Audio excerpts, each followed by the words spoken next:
The most powerful tool in chinuch is stories. We all know.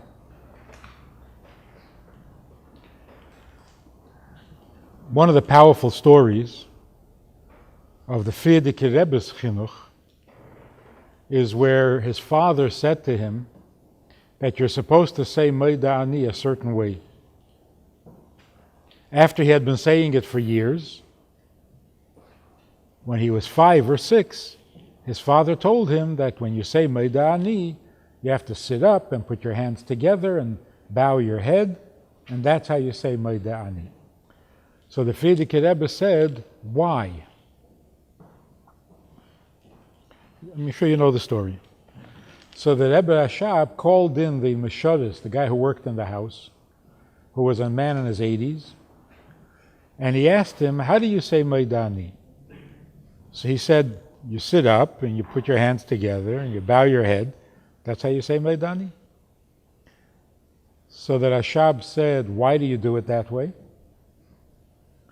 So the man said, that's how my father told me.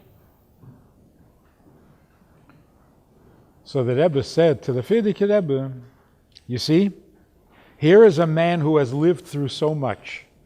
He has witnessed so much, has seen so much. And for him it's enough that his father told him that that's how you do it, so he's been doing it that way for 80 years. And you're only 6 years old. It's not enough for you that your father told you that this is the way you do it?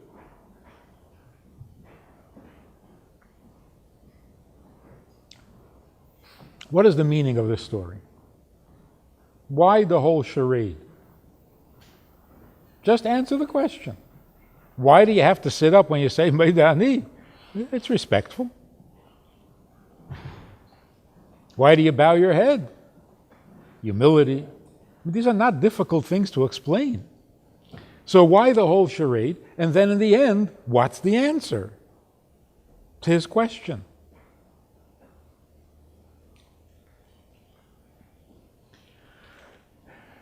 There's a certain quality that a child has that he can lose as he gets older.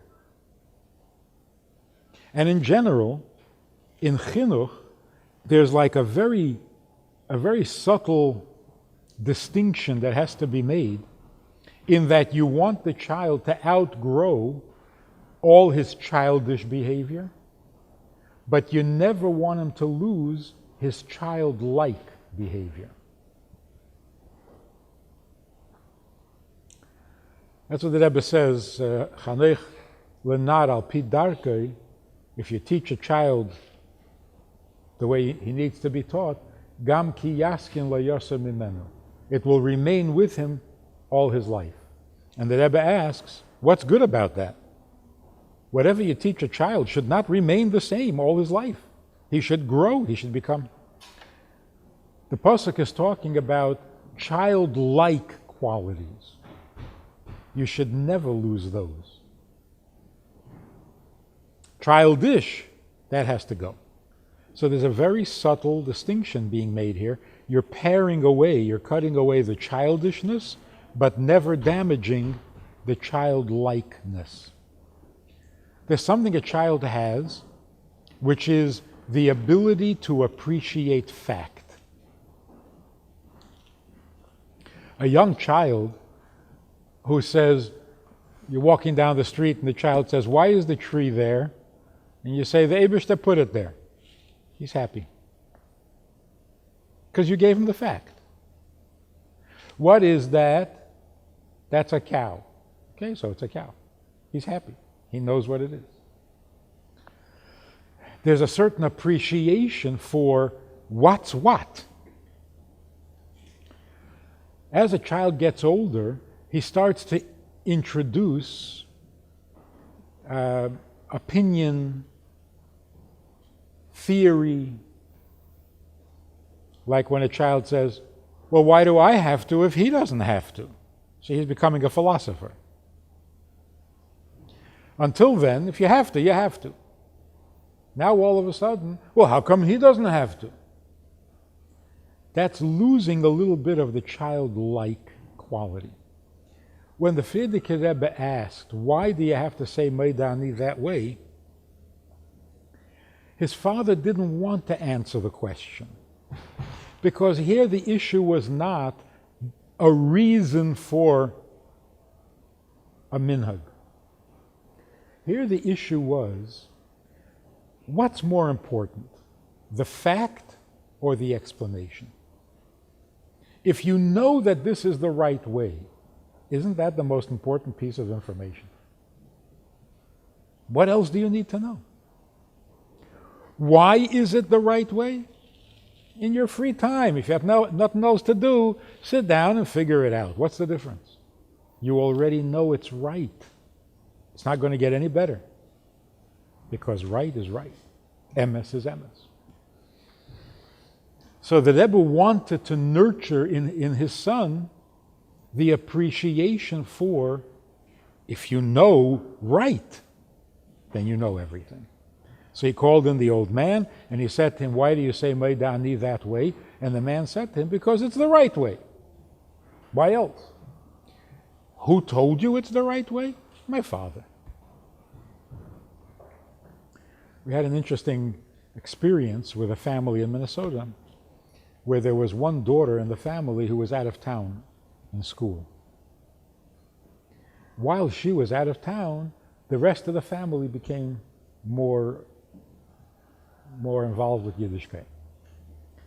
And towards the end of the year, the father passed away. So of course they wanted to do the funeral halachically, kedas or kedin. So they had the rabbis taking care of the whole thing. This daughter came in, and she was shocked. She didn't recognize her family.